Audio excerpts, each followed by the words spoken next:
Hey there everyone, welcome once again to the Shonen Flop Language Supplemental. We don't really have a good name for this yet, do we?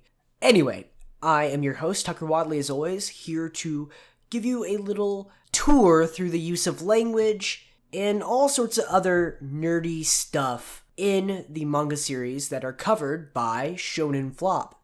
And this week we have the series, what it's actually called is going to be probably the first thing we talk about. So let's just dive right into it, why don't we? So what is the series actually called?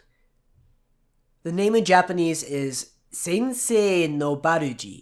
Sensei no Barrage. And at first, when I first was told by the guys that they were going to be covering this, I thought sensei was of course the word for teacher, but it is not that. In fact, the sensei, although it has the same reading, same pronunciation, is actually made up of the kanji for war and star. So a good translation of it would be something like War of the Stars, or War of the Planets, or a Star War, if you will. I think it's probably a play off of the Japanese word sengoku, which was an era in Japanese history, also known as the Warring States periods, in which Japan really didn't have a strong national government and broke off into a series of feudal states that were constantly at war with each other for supremacy. I bet that's what it comes from, sengoku, meaning, of course, the sen, having the same sen in there for war, and goku being kingdom, so warring kingdoms. But the whole Barrage thing, I think for the podcast, they said that they were going to go with the translation barrage, but you also see a lot of people have it as bulge. And to be honest, I don't really like either of those. I think it could also be barge, but to be honest, I'm not really quite sure what the author was going for with the term Barrage. It's just written in katakana, it's just written out as syllables. It could be bulge, it could be, say barrage, but I actually don't think it would really be barrage. If it was barrage, I think it would be something like barrage, like that, or barrage, something like that, not Barrage. So one theory is that the author was going for the word bulge, and sensei no bulge sounds kind of dirty, but when you think of it as in like a bulge, as in a salient, in like military terms, like a bulge in the lines, like the Battle of the Bulge in American history being a battle at the end of World War II, where the American forces were advancing towards the Germans in, I believe, the Ardennes forest,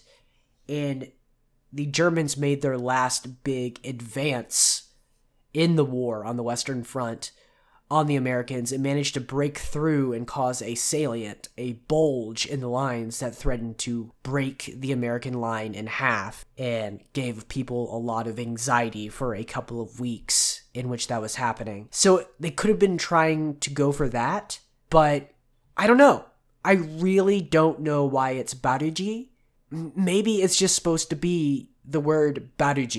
It isn't supposed to be like an English word at all. So it's all very strange. I would call it Sensei no Barrage. Just keep it as that. But you could say Sensei no Bulge. You could say Sensei no Barrage. I guess you could. I really don't see it being Barrage, to be honest. You could say I don't know. The title is kind of perplexing, to be honest. But if you want to pronounce it correctly in Japanese, it's Sensei no Barrage. The se part is long, and the Barrage is all short, so Barrage. Next, we have the author of the series, which this is pretty easy. It's Horikoshi Kohei. Horikoshi Kohei. The author's given name, both of the syllables are long, so that's Kohei. Both of them take 2 beats in the rhythmic system of Japanese pronunciation, and all of the syllables and his family name are short, so Horikoshi, like that. So Horikoshi Kohei, Horikoshi Kohei, not that bad. Next, we have something that isn't Japanese at all. It is Tiamat. Tiamat. The thing to keep in mind is that AT at the end is at, not at, like that. And this one is a really interesting choice on the part of the author. Tiamat is the Mesopotamian goddess of primordial chaos and the sea, and is often portrayed as a giant serpent. And this was actually the patron goddess of the city of Babylon in ancient times. This goddess is known as being very wrathful and vengeful, and has been borrowed by both Dungeons and Dragons, and then later on in Final Fantasy, because Final Fantasy borrowed a bunch of stuff from the D&D Monster Manual in its early NES games, and that's kind of just carried over into modern day. So not really sure why the author is naming a character Tiamat, but they did. And speaking of giant mystical serpent gods, we have Kukulkan. That's Kukulkan. So the stress is going to be on the second syllable. Again, in case you could guess, this is not Japanese. This is actually the name of the Mayan winged serpent deity, whose name literally means feathered snake in the Yucatec language, Kukulkan. And this deity was, of course, worshipped in ancient Mayan society in Mesoamerica, southern Mexico. And this, you might know this deity as one of its related deities, Quetzalcoatl in Aztec mythology, who's also a demon in the Shin Megami Tensei and Persona games. So you see that feathered snake dude. I actually don't know if it's dude, male or female. It is the Mayan winged serpent deity. Yeah, really not sure why the author was on such a mythical serpent kick, but it seemed like they were. Again, this is a little difficult to pronounce. It's more difficult to pronounce than that other serpent we were talking about, Tiamat. This is Kukulkan. Kukulkan. Accent on the second syllable. Kukulkan. Let's real quick transition to talking about some place names. So there is a name of a village in this series. I found its name online, but I was not able to find the katakana version. I was only able to find it written out with Roman letters, and it is written A-U-V-E-R-S. And I thought, by looking at it, that it was most likely French, but I wasn't sure, but I did a tiny little bit of internet research, and I am 95% certain that this should be pronounced Auvergne.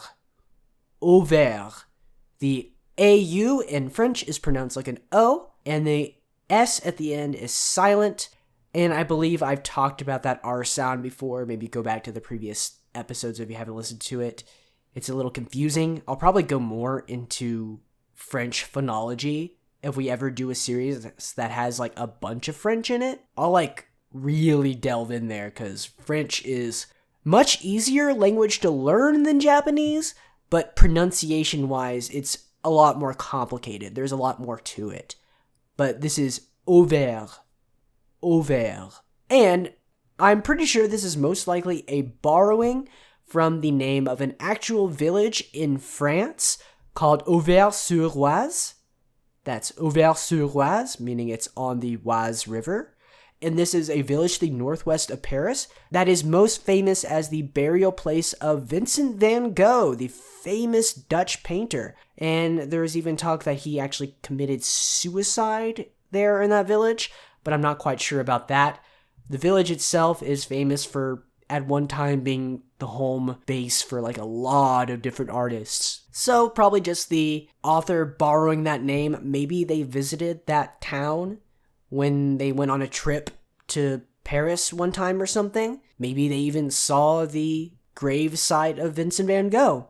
I don't know, but I guess they just wanted to choose that. And finally, we have the name of the village. I don't know.